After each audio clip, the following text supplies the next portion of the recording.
本是汉武帝刘彻的第66代世孙，但为了给癌症的姐姐筹钱治病，我便在自家祖坟前挖了一个盗洞，准备进去问祖先借点金元宝来应急。可谁知我前脚刚进去，后脚就被国家考古队的专家逮个正着，随即我便掏出一本破旧读谱摔在他们脸上。我挖自己祖坟犯了哪条法？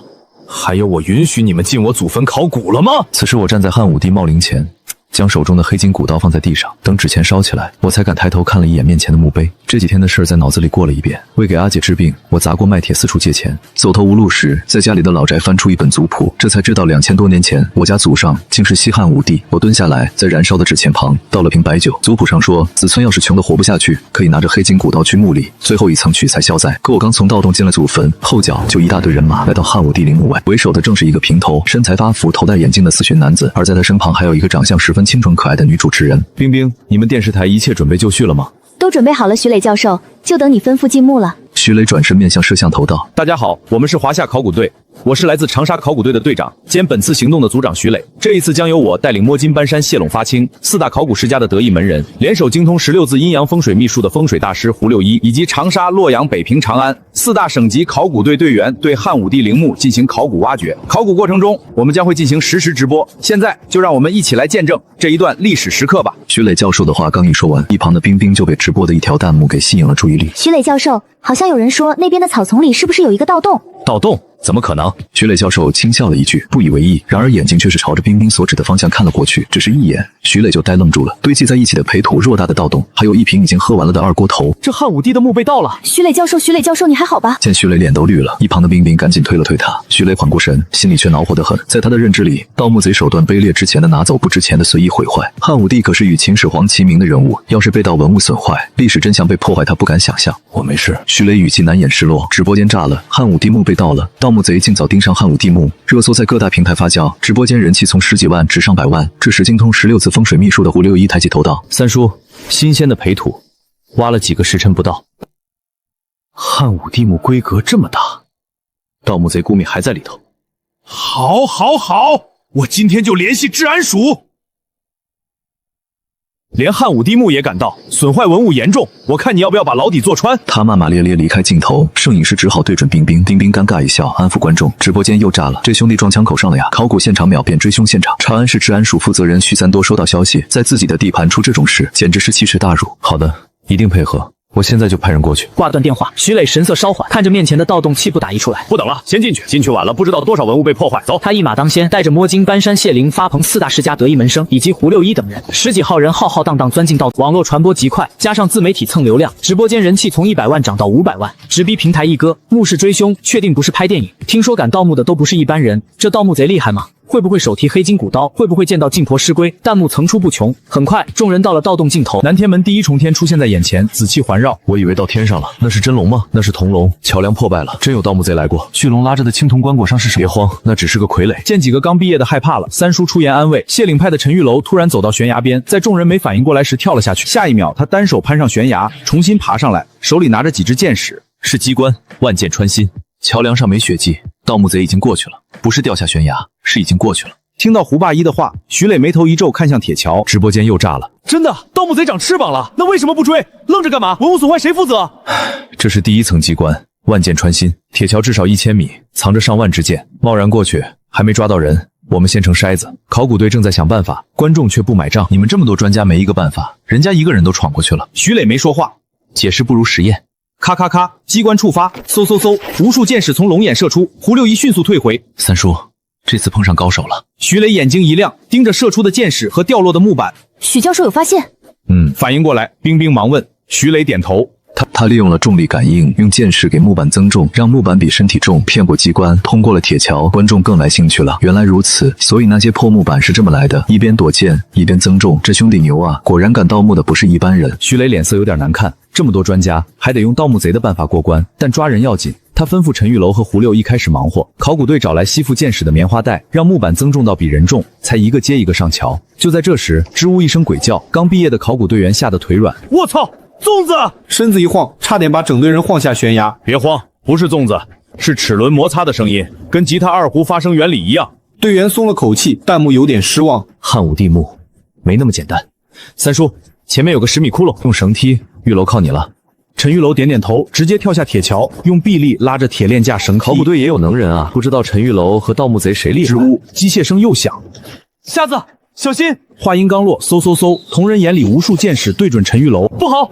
第二个机关，大家往后退！箭矢扑面而来，考古队慌了神，身后传来嘎噔一声，有人回头一看，脸色煞白。桥上人太多，桥塌了！桥塌得越来越快。教授，怎么办？三叔咬牙看了一眼，前面有人倒下，后面桥梁正在倾塌。他心里只有一个念头：这盗墓贼真闯过去了，只能往前冲，退回去险象环生。考古队员纷纷沿着陈玉楼的绳梯快速前行。吴天真，你干什么？三叔抓起背包当掩体，正要冲，回头看见吴天然正对着青铜棺椁做出放置动作，拿过来一看名片，三叔脸都黑了。都什么时候了，还搞这些迷信？一把扯下夹在棺椁上的名片，丢下悬崖。啊！前面几个队员被箭矢逼退，险象环生，有人险些失足坠崖。教授，再不跑来不及了！三叔咬着牙，什么都不顾了，往前冲。10分钟后，幸存的人陆续到岸。三叔坐在地上喘气，回头看着死在桥上的几个学生，几分钟时间少了5、6个。他亲眼看见一个学生被箭射穿眼睛，仰面倒地，摔下铁链。冰冰想安慰他，三叔自己站了起来。出了这种事，还得继续追。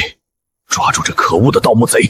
支吾，青铜棺椁上的傀儡转过头，就在众人被吸引时，被踢倒的2尊石像突然挥动武器，朝众人脚下劈来。所有人瞬间趴下，寒光闪过，2把刀砰的撞在一起。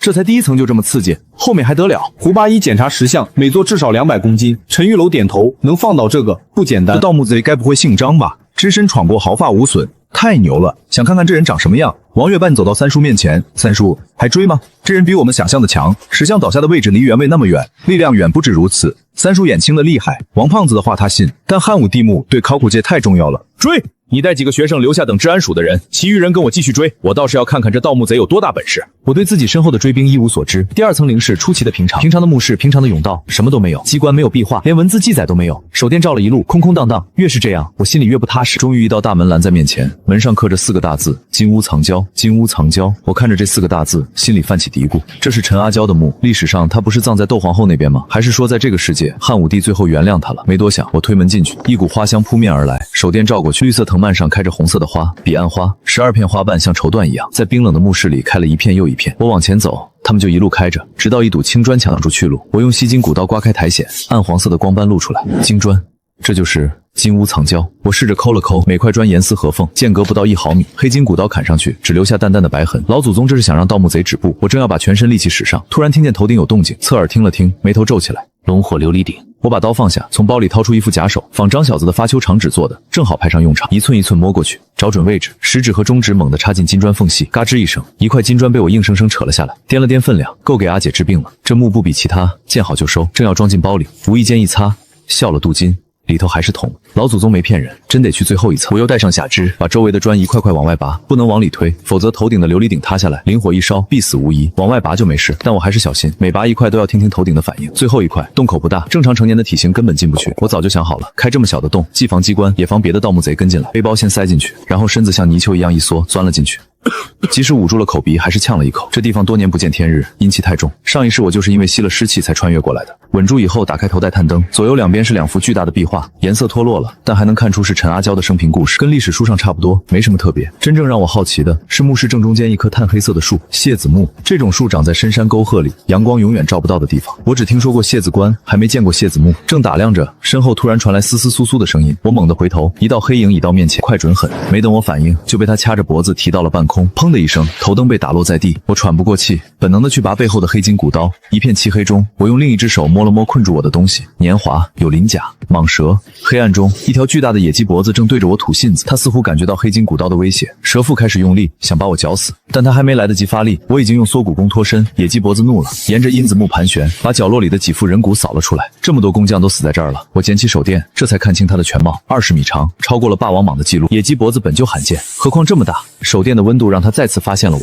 它身子前倾，直接扑过来。蛇兄，警告一次，我遵族谱之命来取。话没说完，他停了，像是听懂了。我警惕地绕过一字木，刚要往前走，他突然张开血盆大口咬来，引君入瓮，灰尘四起。那么近的距离，正常人没法躲。砰！金筋骨刀敲在蛇鳞上。就在他咬来的瞬间，我跳上蛇身，对准七寸刺了下去。削铁如泥的金筋骨刀刺进七寸，他痛苦的嘶叫，拼命挣脱，怒视着我。我半点不惧，直接冲上去，一次不行就多来几次。我给过你机会了。几个回合后，他瘫倒在地，我没再看他，径直往前走。没走2步，不对劲，密室里泛起诡异的红光，越来越浓。这黄金屋里还有东西。话没说完，密室剧烈抖动，红光像血雾一样弥漫开来。我朝血雾最浓的地方看去，是那棵异字木。原本炭黑色的树干变得发红，树根露出表面，树干里不停往下淌血，整棵树从黑变红。寄生，树里有东西！啪！一声巨响，蟹子木的枝干被撑开了。我看过去，愣住了。死去的野鸡脖子上面裂开的蟹子木里，竟然藏着一具女尸，身穿华贵汉服，化着淡妆，五官清晰可见。陈阿娇，我以为金屋藏娇是蛟蛇的蛟，没想手电照过去，女尸身上缠满纤细的红丝。此刻红丝猛地爆裂开来，整间屋子的红光就是这些东西弄出来的。我不愿多留，确认是干尸后，继续往前走。嗖，背后阴风阵阵，我回头一看，头皮发麻。原本躺着的女尸，不知什么时候伸出一只手，指指旁边的墓道，另一只手也伸出来，指着同一个方向，让我看那儿。我握紧黑金骨刀，顺着看过去，更懵了。女尸指的是那幅壁画，不知什么时候，原本褪色的壁画变得栩栩如生，而且壁画下面盘着一条巨大的野鸡脖子，正对着我吐舌信。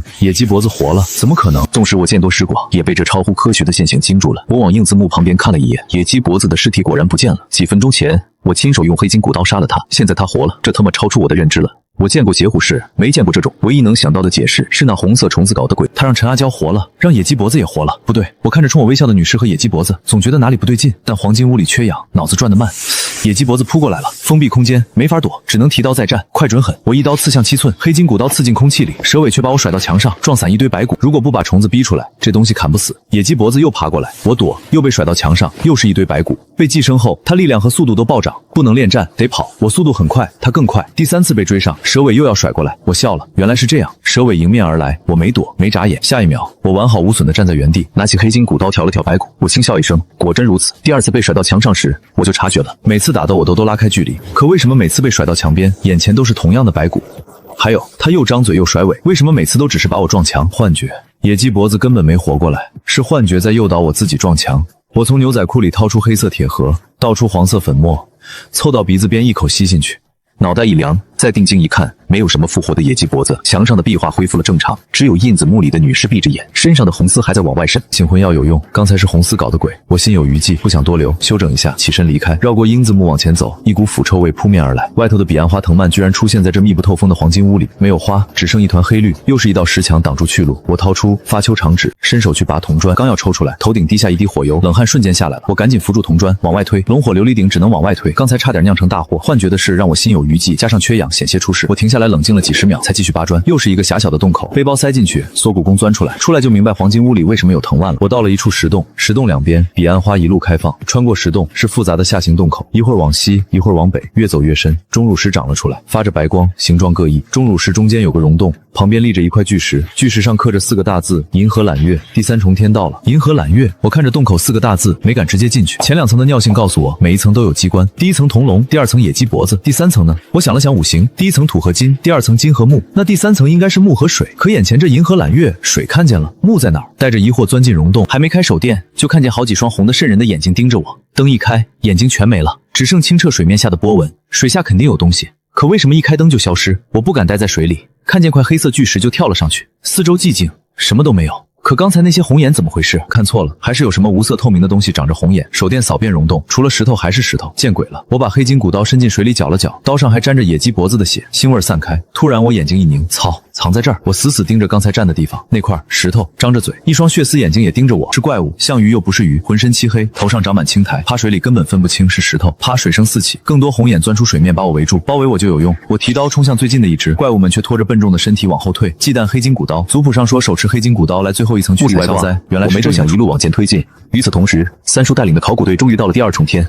这第2层好平常啊，连壁画都没有。你们快看，金屋藏娇，好好看。三叔看了眼弹幕，彼岸花，彼岸花开开彼岸，奈何桥前叹奈何。考古队员都在感慨花开的盛。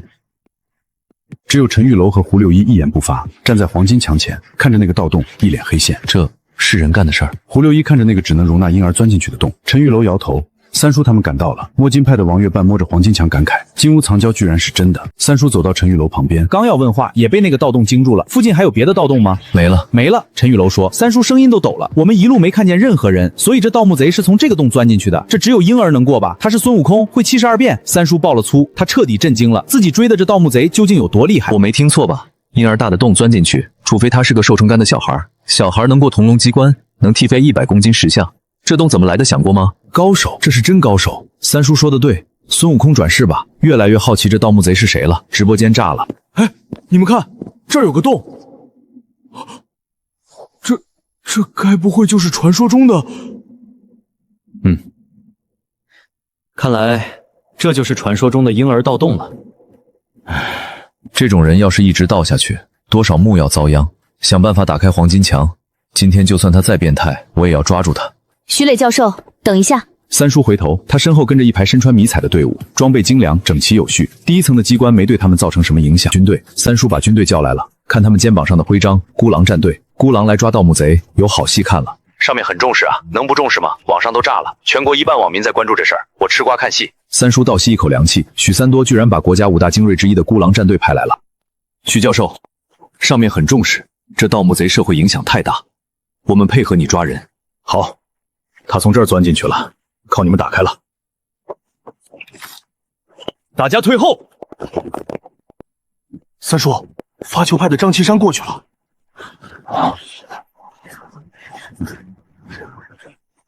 怎么了？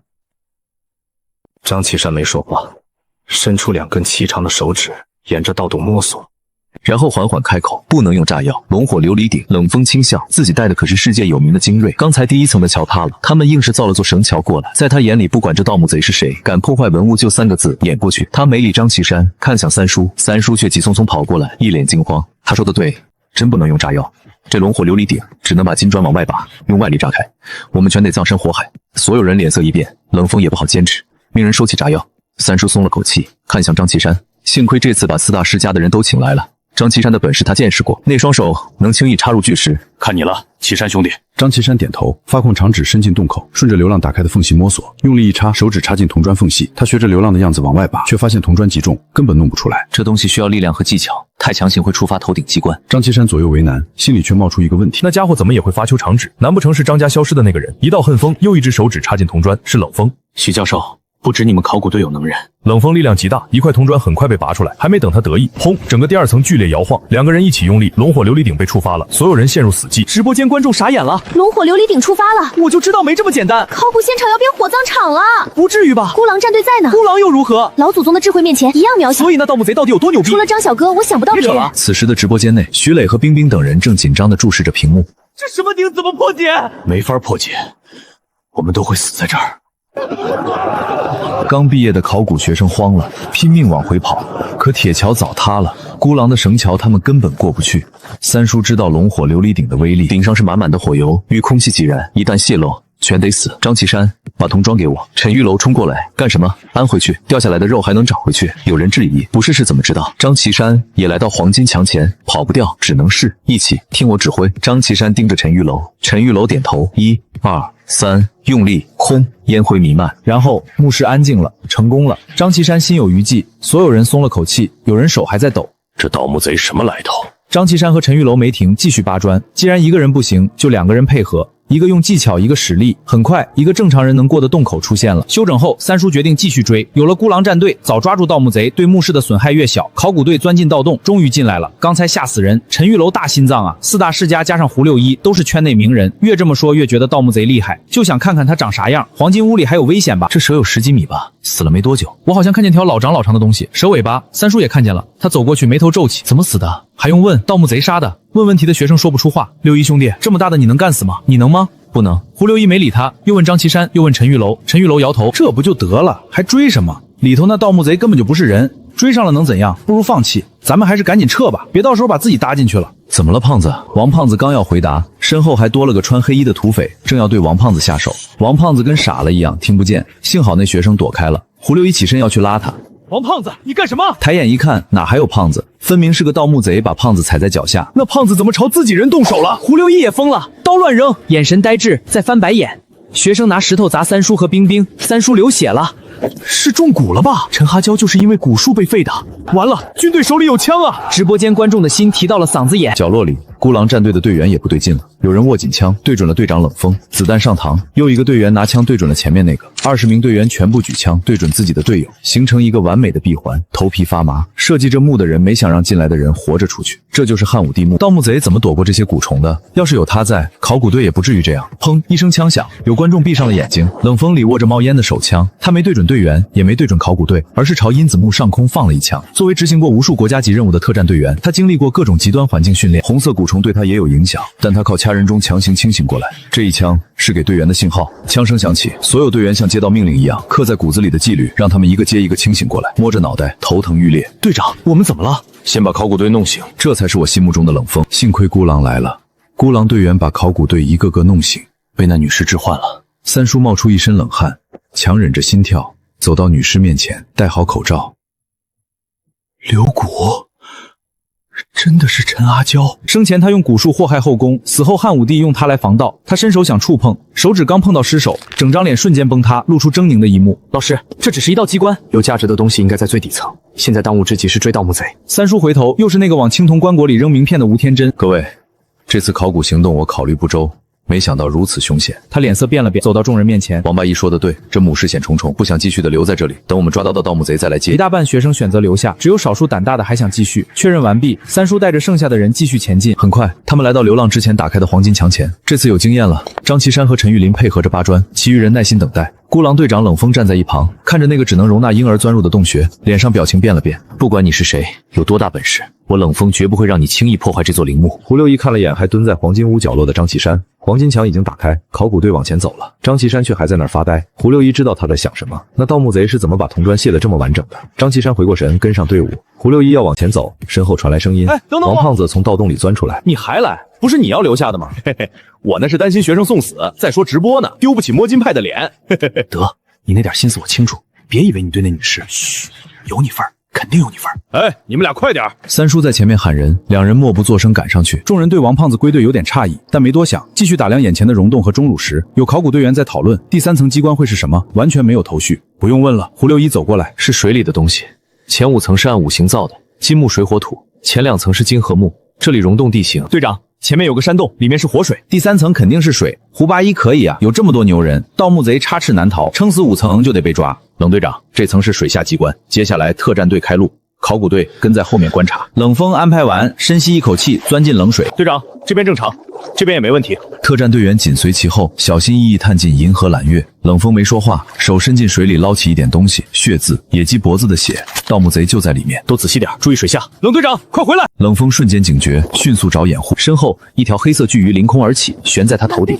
话音未落，巨鱼猛地朝冷锋头颅咬下，身体有小象那么大，根本没法躲。所有人屏住呼吸，冷锋一个后空翻，有惊无险躲过。砰砰砰砰，特战队员火力全开，子弹扫在巨鱼身上。冷队长，先撤回来！冷锋没动，直播间几百万人在看，这时候撤等于告诉全国，堂堂特战队连个盗墓贼都不如。所有人加大火力，不管这是什么，我不想他见到明天的太阳。三叔叹气，只能希望这些怪物别太强，怕什么来什么。子弹扫在巨鱼身上，他跟没事一样活蹦乱跳。更糟的是，整个溶洞里的巨石突然璀站了起来，瞪着血红眼睛，张着丑陋大嘴，朝特战队围过来。枪没用，这么多怪物，特战队要被团灭了。黑压压的巨鱼步步逼近，水花翻论。直播间观众和岸边考古队心脏骤跳，喘不过气。孤狼队员却面无表情，眼神凝重。能被冷锋选进精英战队的，哪个不是身经百战？面对未知生物，他们早已视死如归。弟兄们，应战来了！这些东西，一个盗墓贼能应付，我们更能。退！怎么？身后是一群手无缚鸡之力的考古学家，他们不约而同站成一排，为考古队筑起人墙。像那年的洪水、地震、雪崩、疫情，这堵墙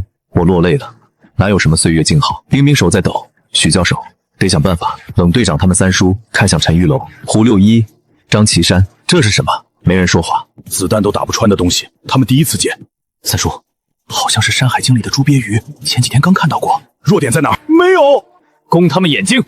子弹扫向眼睛，巨鱼用庞大身躯全挡下来。一瞬间，一条猪鳖鱼张开嘴，一个队员被吞进去，小卢只剩血肉模糊。猪鳖鱼吃痛乱撞，他正要跳起刺另只，另一条鱼已对准他咬来。这么短距离躲不开，队长，一个队员主动跳进鱼嘴，又一条命。小刘，冷锋撕心裂肺，但不能退，他要把这些怪物全弄死。悲愤中的冷锋像开了挂，所有队员憋着一口气，身手快到发指。20分钟，所有猪鳖鱼眼睛被刺穿，代价7条命。观众沉默，没人发弹幕，撤离。剩余的13人刚转身，所有猪鳖鱼同时用头撞向水下，水面浑浊。他们在干什么？嗖！彼岸花藤蔓从四面八方滑来，有学生反应不及，鞋子被刺穿。水下，一个巨大的尖刺铁笼拔地而起，刺穿一切。子弹都打不穿的猪鳖鱼瞬间被贯穿，惨叫声连绵。几秒后，水下所有生物除了猪鳖鱼全倒了，所有人都沉默了。一个人从水中站起来，全身血渍，衣服破烂。冷锋一个队员用身体护住了他。去死吧，一群怪物！冷锋的声音响彻整个第3层，我耳朵动了一下，身后有动静，回头望去，探照灯扫过，只有黑漆漆的山洞和平静的水面。听错了吧？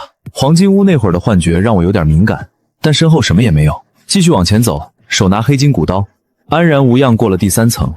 其实那些怪物怕的不是刀，是刀上野鸡脖子的血。万物相生相克，老祖宗早算到了。往前100米，出现2条岔路，左右石壁上有2幅巨大的壁画，画像砖。我扫了一眼，没太在意，只是觉得奇怪，第4重天的入口在哪儿？又走了一段，还是没找到，只好仔细观察壁画，画得挺精致，上面点缀着细碎的矿石粉末，在探照灯上发着光。壁画内容是汉武帝时期的市值生活，还能看出未央宫的影子。突然不对劲，壁画变暗了，我回头，来时的路不见了，壁画岔路口全没了，只剩一片黑暗。再看身前，壁画也消失了，变成光滑的石壁。我像突然被丢进一个陌生的地方。第4层机关已经进来了，我没有慌，戴着卫衣帽子，背着鸡筋骨刀继续往前走。每隔一段时间，墙壁就消失，应该是个会移动的地下迷宫。火和水能组合成什么机关？冰火2重天。我轻笑了一下，盯着前方冷静地走下去。身后传来撕心裂肺的呐喊，冷风颤抖着举起枪，朝那些乱撞的猪鳖鱼疯狂扫射，鲜血顺着身体往下流。他不管不顾，我不知道该说什么，感同身受。这盗墓贼怎么过去的？冷风瘫倒，鲜血直流，只泪笑了一下机关，倒了一下，倒了下去。砰！陈玉楼跳下水，把他背回来。快，医疗包！三叔手在抖，要不是孤狼开路，倒下的是他们。可一支特种警队说没就没了。包扎消毒后，冷风缓缓睁开眼睛，全身挂彩，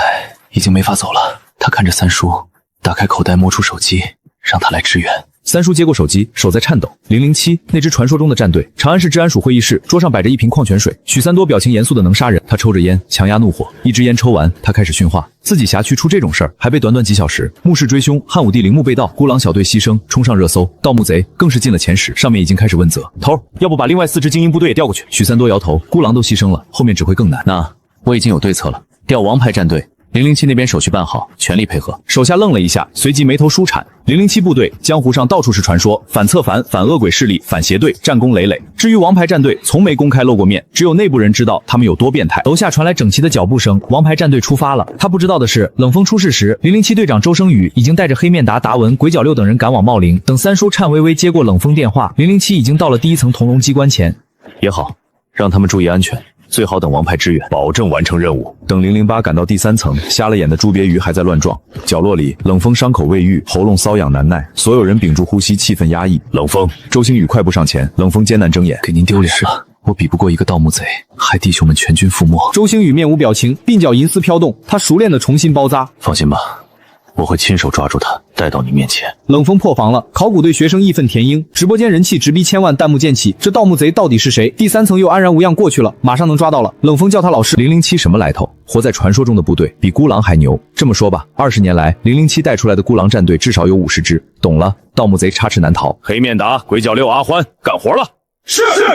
将冷风安顿好后，三叔一脸疑惑。那些猪边鱼还没倒下呢。下一秒，所有人都傻眼了。007队员从腰间掏出杀猪刀，考古队员懵了，子弹都打不穿的东西，用杀猪刀，什么情况？杀猪刀也许有奇效。5人用行动回悟，他们抹了抹刀锋，同时刺向猪鳖鱼鱼鳃，一刀划破，刀枪不入的身体瞬间裂开5道伤口。卧槽，怎么做到的？是抹的东西能融化妙皮？周星宇在观察冷风作战时就发现了端倪。冷风从水中捞起过野鸡脖子血，万物相生相克，工匠不可能不留后手。但让他惊讶的是，那盗墓贼怎么知道蛇血能对付这些东西？什么东西？5分钟后，所有猪鳖鱼倒地，周星宇上岸。雕虫小技，盗墓贼能办到的事，我们当然也可以。徐教授，把考古队清检一下，留身手好的，上头很重视，不管为冷风还是命令，我都要抓住那盗墓贼。三叔点头，他也想早点抓住那猖狂的家伙。与此同时，我在第4重天黑暗中摸索前行，周围越来越扑朔迷离，左右壁画在变，前方甬道也在变，仿佛永远走不到尽头。呼，一阵轻微的风声，我耳朵动了动，接着是水滴声，滴滴答答。我拿起矿照灯照向水滴方向，一堵干燥厚实的木墙根本没有水。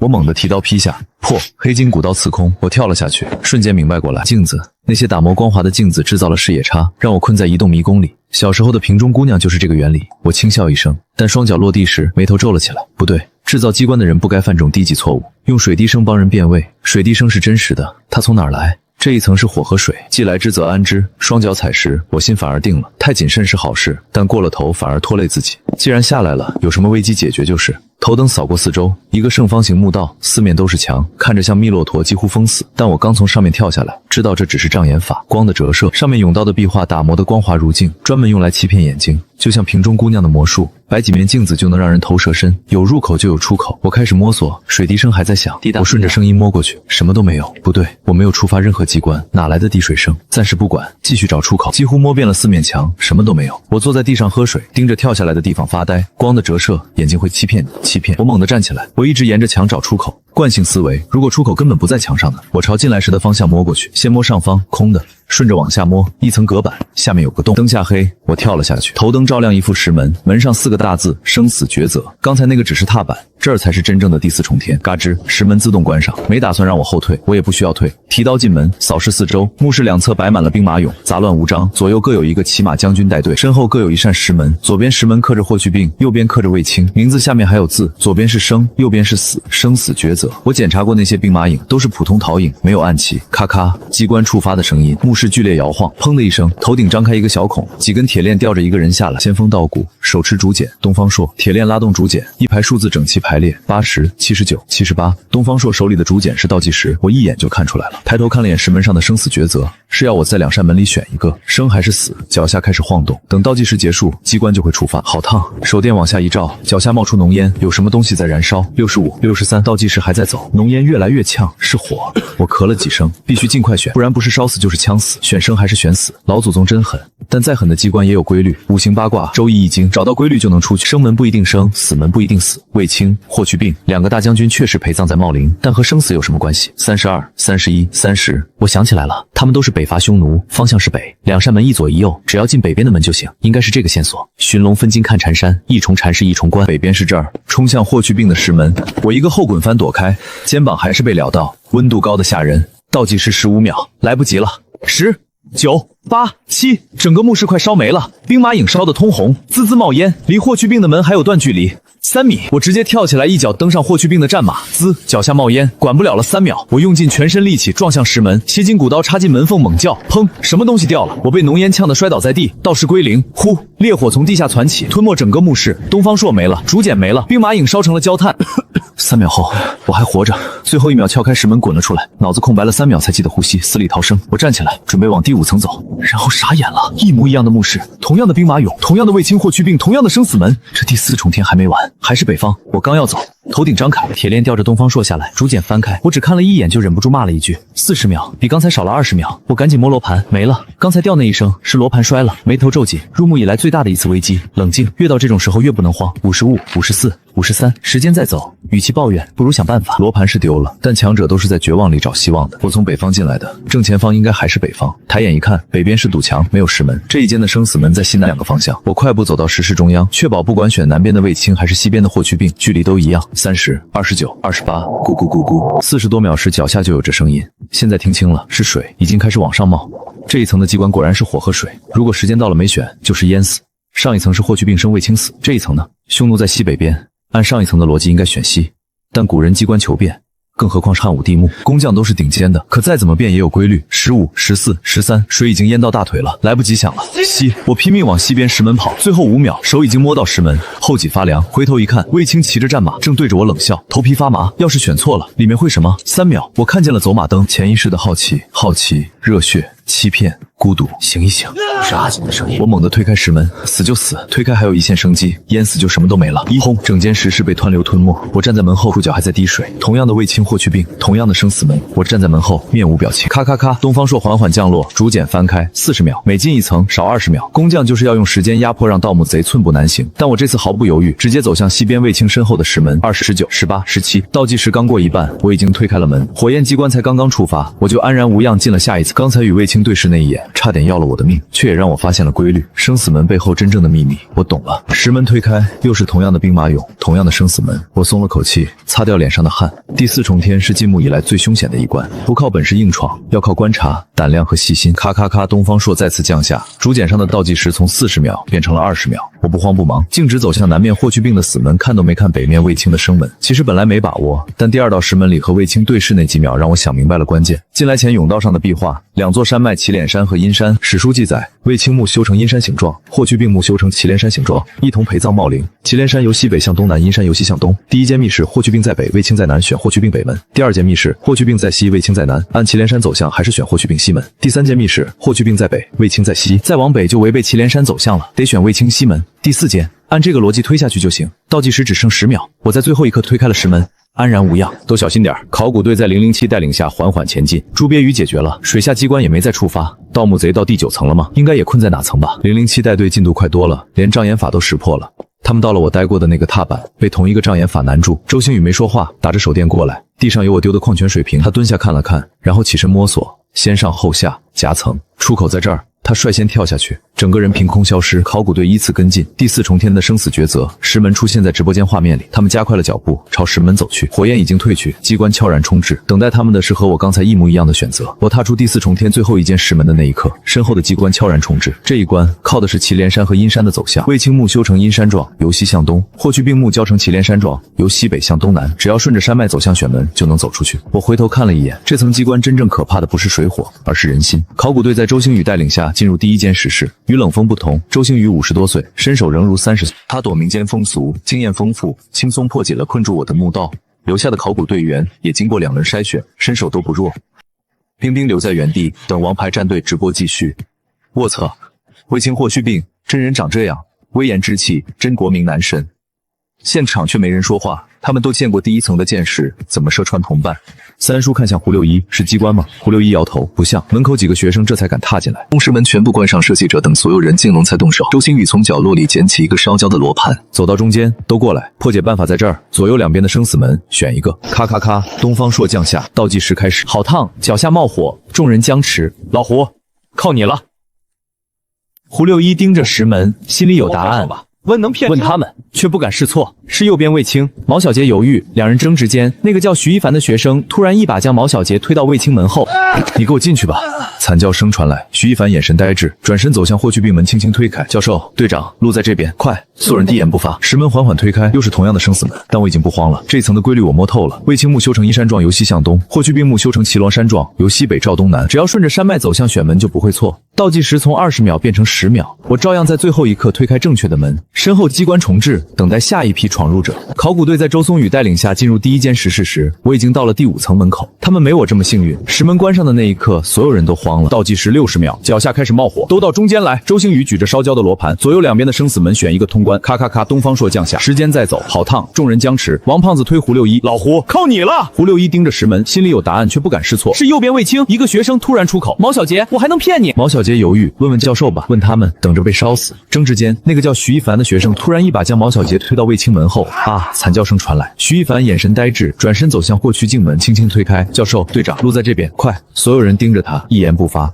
比鬼怪更可怕的是人心，用同伴的命换自己的命，换作是你，未必高尚多少。第2间石室，倒计时40秒，所有人躲着徐一帆。他冷笑：“我想活着有错吗？”没人回答。时间只剩20秒，水已经淹到膝盖。一个考古队员冲向霍去病门，嘎吱，他进去了，没有惨叫，众人一拥而上。胡六一拿出罗盘，眉头舒展。第4间，倒计时10秒。胡八一推开南边的门，众人狂奔，有人没赶上，被大水吞没。三叔眼眶湿润，刚要站起来组织队伍继续前进，一抬头，一个人影站在不远处，正要踏进石门。盗墓贼，他举起手机按下快门。我正要踏进第5层的石门，身后突然闪过一道光，快门声。我回头看了一眼，远处影影绰绰一群人，有人举着手机，被追上了。来不及多想，我闪进了石门。我操！盗墓贼！三叔的喊声让所有人回过神，所有人看向胡八一。胡老师怎么走？胡八一思索片刻，决定折返查看对方消失的位置。回到刚才看见那些人的地方，我想看看他从哪儿消失的。三叔指着前方空地说明位置，就是那儿。可我们走过了，没路。他把手机递过来，你看照片，他就是在那个位置。胡八一接过查看，神色骤然愣住。修长的身材，背后的长刀，黑色的卫衣。我操！王胖子凑过来一看，也爆了粗口：张小哥这是缺钱了？别瞎说。陈玉楼还算理智，没拍到脸。周星宇皱眉：张小哥是谁？王胖子开启吹捧模式，把那人事迹说了一遍。周星宇听得一愣一愣，世上真有这种人物存在。我在想啊，你说这汉武帝这么牛，这也太夸张了吧？可不是嘛，他的墓里面肯定有很多好东西。徐队，这就是你说的那个汉武帝茂陵是吧？没错，这汉武帝茂陵可是汉代帝王陵墓中规模最大、修造时间最长、陪葬品最丰富的一座。尽快出去，在他闯下1层前抓住。三叔点头，他甚至希望真是张小哥，至少那人不会破坏古墓。他忘了，进墓以来破坏最大的就是考古队。胡老师，出口在哪儿？学生急着追偶像，讲讲你怎么破解机关的，我们一起想办法。胡六一回神，破解关键在壁画。祁连山和阴山，卫青木纠成阴山状，东西走向；霍去病木纠成祁连山状，西北向东南，按走向选门就行。那最后一间呢？我们明明看见盗墓贼往那边走，追过去却没路。是影子。周星宇突然开口，像上面的人蛇姑娘，光线折射，拍到的不一定是真人。胡六一醍醐灌顶，卫青霍去病是陪葬真正的路，应该在中。两人同时开口，视线移向头顶。陈玉楼也反应过来，看到四周磨平的镜面石壁，黑面达入口在上面。周星宇首当其冲攀上石壁，到了高处，一条鹅肠小路出现，众人陆续上来。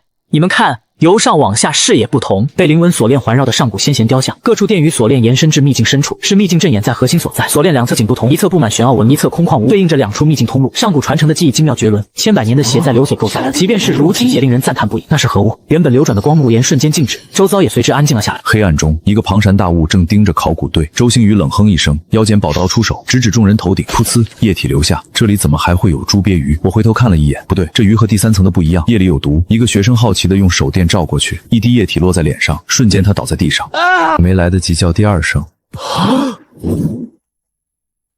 这血比硫酸还毒吧？工匠特意养的，张小哥怎么过去的？这条鱼常年泡在火药鱼水里，早变异了，不仅抗揍，血还有腐蚀性。噗呲，都别动！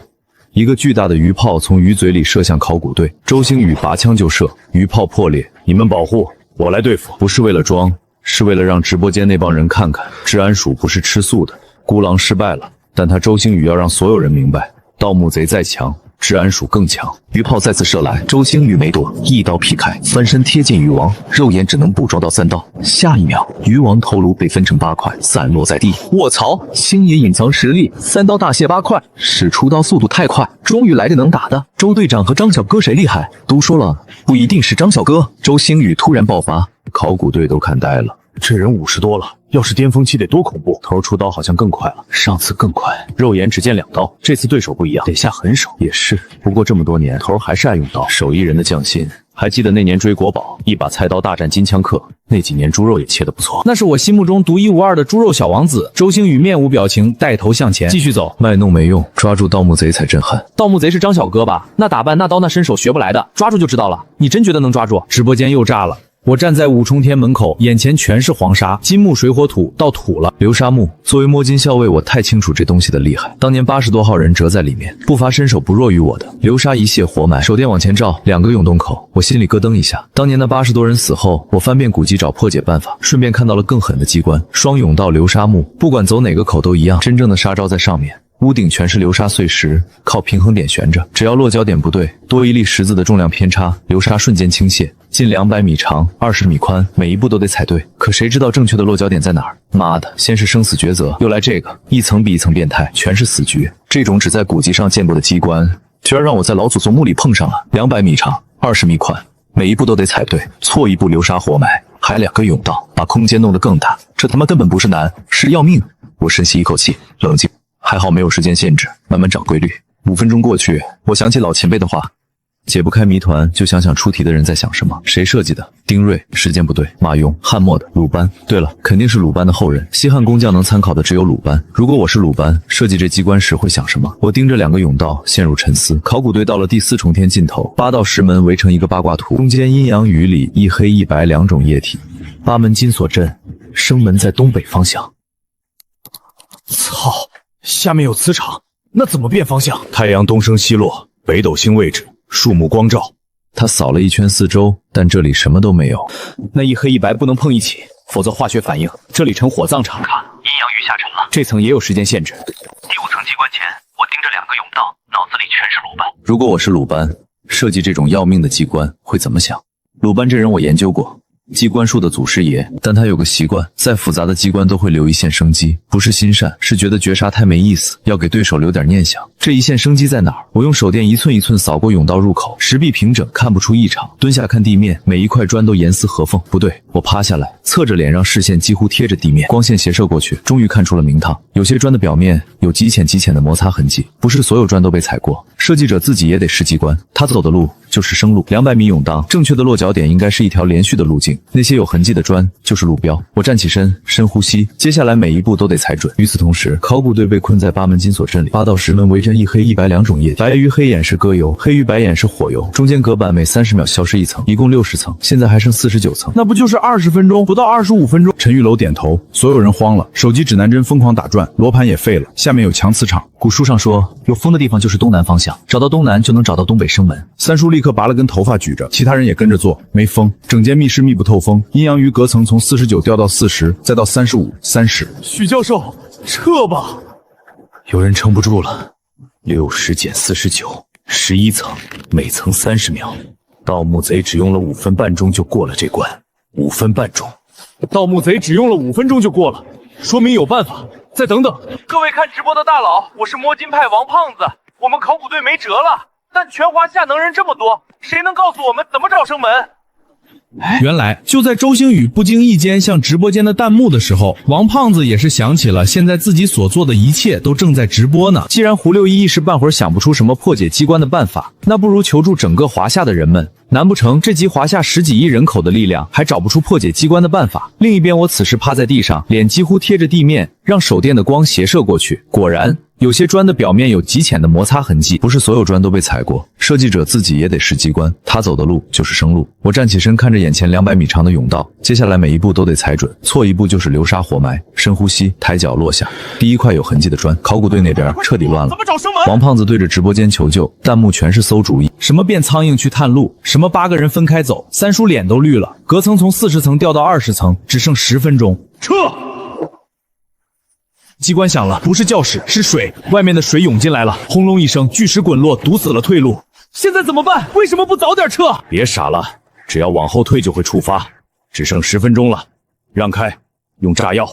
不能用，全是甘油，遇火星就燃，死局。隔层只剩10层，5分钟和盗墓贼过关的时间一样。要不按水友说的试一下？什么办法？三叔问。8个人，一人走一道门，所有人沉默了。周星宇目光如炬，我们007出5人，还有3个呢。我陈玉楼站出来了，还有我胡六一也站出来了。王胖子一把贴出张锡山，还有他。我盯着地上的砖痕，一条模糊的路径在斜射的光线下显现出来。设计者自己走过的路就是生路。我抬脚踩上第一块有痕迹的砖，稳稳落地。第2块、第3块，每一步都踩在那些有极浅摩擦痕迹的砖上。200米甬道，我走得像个蹒跚学步的孩子，但每一步都精准。头顶的流沙悬在那里，没有任何动静。救命啊，兄弟们！我感觉我要交代在这儿了。走！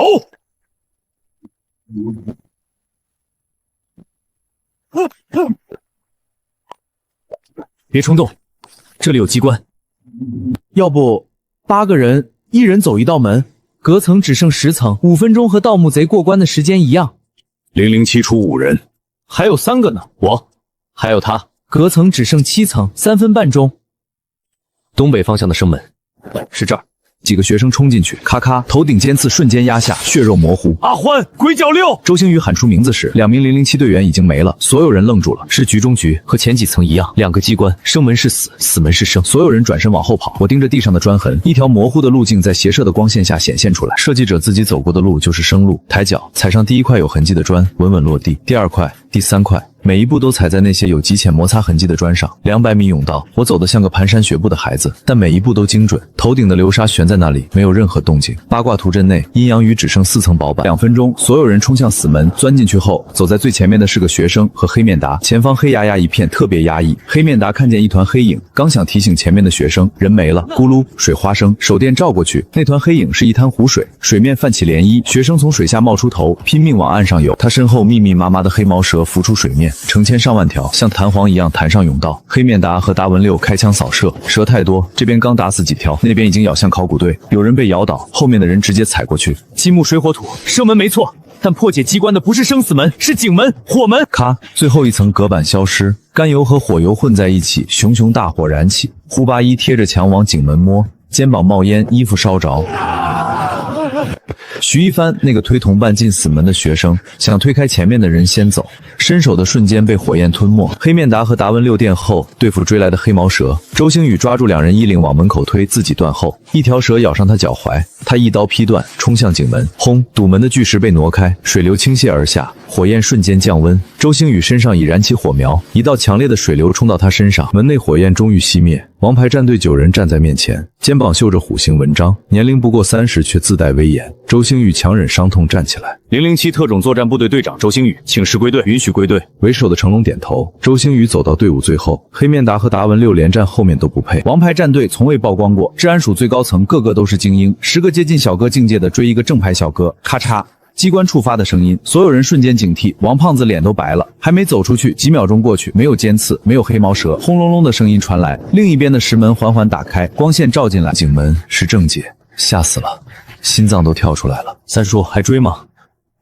追，第5一床天，我睁开眼睛，盯着面前的流沙木。20分钟，终于想通了。轰！身后传来巨响，我回头一看，5行八卦阵的石门又打开了。还没等我反应，一股吸力从身后传来，不夸张，但能感觉到又有时间限制。抬头看去，头顶那个装流沙的悬崖峭壁上，一个小洞正在慢慢扩张。我一眼就算出来30分钟，和5行八卦阵的时间一样。30分钟内过不去，我就和那80个人一样被活埋。我快速扫了一眼流沙木的结构，确认自己的想法。如果这机关真是按鲁班的路子来的，那他设计时想的第一件事一定是不能让人破解，否则有辱名声。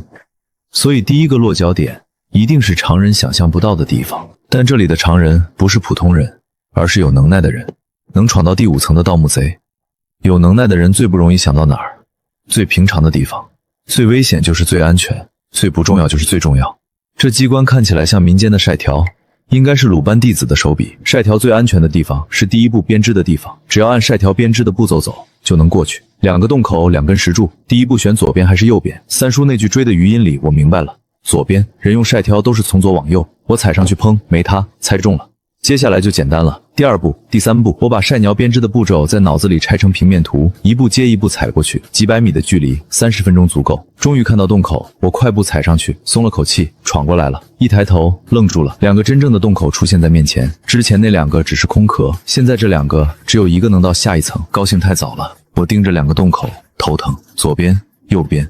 虚虚假假，真真实实，这不就和第4层的生死门一样吗？但那时候有祁峦山和阴山做参考，现在什么都没有。不对，一定有联系。我脑子里有闪过那个晒条，左边最不可能的就是最可能的路，这是这层机关的中心思想。经历第4层的真真假假后，设计者一定觉得盗墓贼不敢再相信自己的判断。破解机关不能站在自己角度，得明白设计者在想什么。我钻进左边的石洞，消失在尽头。我钻进了左边的石洞，身后传来轰隆声，井门打开了。考古队正在往这边赶，第5重天的流沙悬在头顶，小洞还在慢慢扩张。25分钟，我站在2个真正的洞口前，左边、右边，不是2选1，这是第6重天的第一个难点。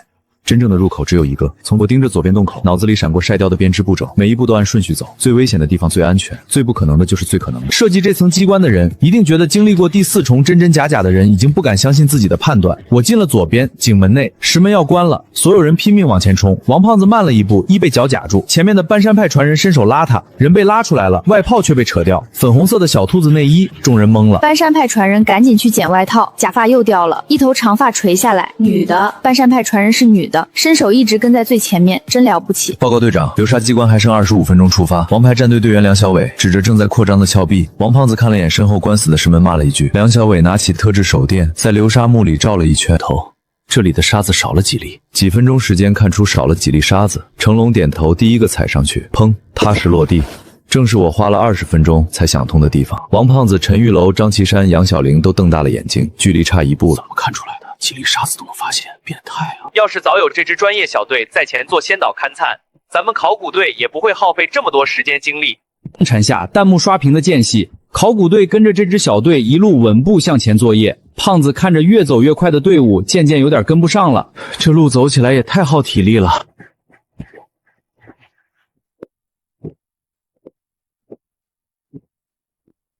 别动！这是流沙机关，只能走固定的石墩，走错一步，咱们都得交代在这儿。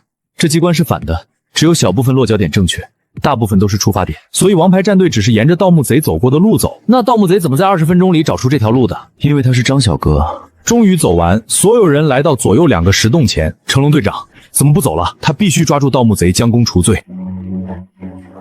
队长，什么都没有，不可能。你们看这儿，啊，这怎么可能？那样最好。我倒想看看能把孤狼和007搞得这么狼狈的盗墓贼有多大本事。希望他跑快点，别下一层就被我抓住。小伟、小磊，分别从2个洞口进去看看。我们王牌战队不做选择，只走最正确的洞口。2人接过鹰爪钩，狠狠钉进墙里。2个洞口一定有一个有机关，但出发点通常在地上，吊在鹰爪钩上探路是最稳妥的办法。我钻进左边洞口，没走几步就意识到这他妈不是第5重天的延续，是第6重天。身后轰隆声不断，考古队追过来了。我没回头看，继续往前走。第6重通道的特殊构造尚未显现，我知道很快便会出现。入口外，胡顾问、王队员等人看着勘察队的操作，神色都很复杂。程队长，这样行事稍显急错。这古遗址的构造设计向来很特殊，我们专业勘察队本就负责各类遗址勘察任务，而且攀爬推进效率太低，相关勘察人员怕是早已行至前方。陈前辈不说话了，他到现在也想不明白，前面的盗墓贼是怎么在这几百米的空间里找出正确路线的。他已经放弃了和那人斗智斗勇的想法，斗不过。叮，2个鹰爪钩钉进墙上，2条绳索垂下，梁小伟和9366眨眼间就消失在洞口。太危险了吧！明知有一条是死路，可除了这办法还能怎么办？盗墓贼不留痕迹了，只能祈祷他们没事。报告队长，9529到达指定位置，9366到达，机关很可能在你们脚下，保持冷静。遇险立刻冲出来！所有人屏住呼吸。梁小伟双脚刚踩到地上，耳边嘶的一声，一股热浪袭来。他报告队长，跑！9529安全！冲到洞口回头看，右边的石洞已经燃起熊熊大火，观者还没来得及松气，一个黑影从火里窜出来。9366全身冒烟，皮肤黝黑，躺在地上3秒后又站了起来。报告队长，9366安全，2人都活着。右边石洞是死路，左边是生路。考古队用比流浪更短的时间闯过了这一关。看样子追上的盗墓贼真的要在第6重天实现了。第6重天，我从左边石洞钻出来，身后已经看不见考古队的影子。几条蜿蜒小路把我带到一个新的空间，前路未知，我找了处安全地方坐下，吃了点罐头，喝了口特做牛奶，补充完能量，继续往前走。刚起身，我猛地回头，什么动静？黑金骨刀抽出来，盯着后面盯了1分钟，什么都没出现，太紧张了，收起刀，继续走。走了几步才反应过来，那动静应该是流沙墓触发了，回去的路可能已经堵死。不过大型陵墓里，工匠都会给自己留逃生通道，到时候找就是了。眼前出现一块石碑，终极之地，旁边还有一行小字：30分钟内到达，可进下一层。下面有个数字0，再往前10米，第2座宫殿，石碑上刻着1，第3座刻着2。明白了。这些宫殿是路标，跑到最远的那座就能通关。四周宫殿外的墙壁上突然多出几根巨大铁链，时间开始计时了。妈的，不跑也得跑了！后面流沙墓已经触发，退不回去，只能往前冲，进第9重天找逃生通道。机关触发的声音回荡在第6重天，我盯着石碑上的字，30分钟内跑到终极之地，脑子里飞快转着，真有这么简单？抬头望去，宫殿连绵不绝，每隔15米一座，看不见尽头。但我心里已经估算出大概距离，九善山这条龙脉总长不会超过10公里，30分钟，以我的身手，不管终极之地在哪儿，跑到底都够。可前5层的经验告诉我，绝对没这么简单。流沙墓设计的那么精密，就是为了防轻功。这层如果只是赛跑，不符合工匠的作风，得站在设计者的角度想。前5层都没提示，这层却立块碑，还刻着倒计时。工匠这么自信，一定是觉得盗墓贼无论如何也过不了这关。终极之地会不会不是尽头，而是中央的意思？中央集权，中方之国。10公里的中央就是5公里处，石碑上的数字正好可以定位。我往前走了一段，看着路边的宫殿和石碑，脑子里突然灵光一闪。你一定觉得后人再聪明，也想不到你会把出口晾在那个位置吧？太自信了。我转身，不再向前，而是朝一个方向快速移动。那个位置不在路的尽头，也不在正中央，而是找到了隐藏的洞穴入口。我一跃而入。靠！什么东西溅我一脚？低头一看，踩中的是特伦牧场的牛奶盒。所有人围过来，这盗墓贼明明被我们追这么紧，还有闲心喝牛奶。成龙盯着那个被整理过的石头和空盒，眉头紧锁。赤裸裸的挑衅，他一定觉得我们追不上。周星宇脸色铁青，想起牺牲的队员。行了，30分钟，不管用什么办法，抓住他。长安市吴家，一个油滑的中年男子坐在明代长椅上，盯着电视屏幕。对面椅子上，一个穿黑色卫衣的年轻男子闭目养神，帽子遮住半张脸，却遮不住白净的轮廓。小哥，对里头那盗墓贼怎么看？不知道。那对于直播弹幕把你认成他这件事呢？对你名声影响很大啊。无所谓，这同行真不简单。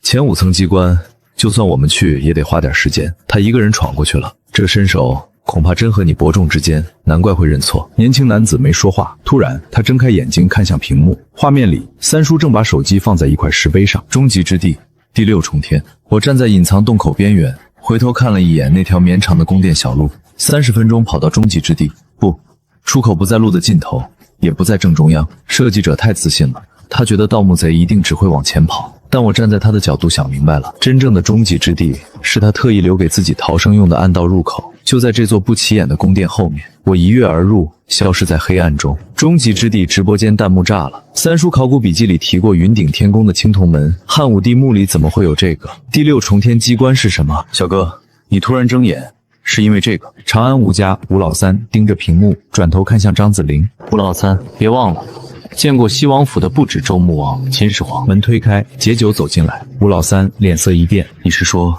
我们要找的东西可能在这墓里。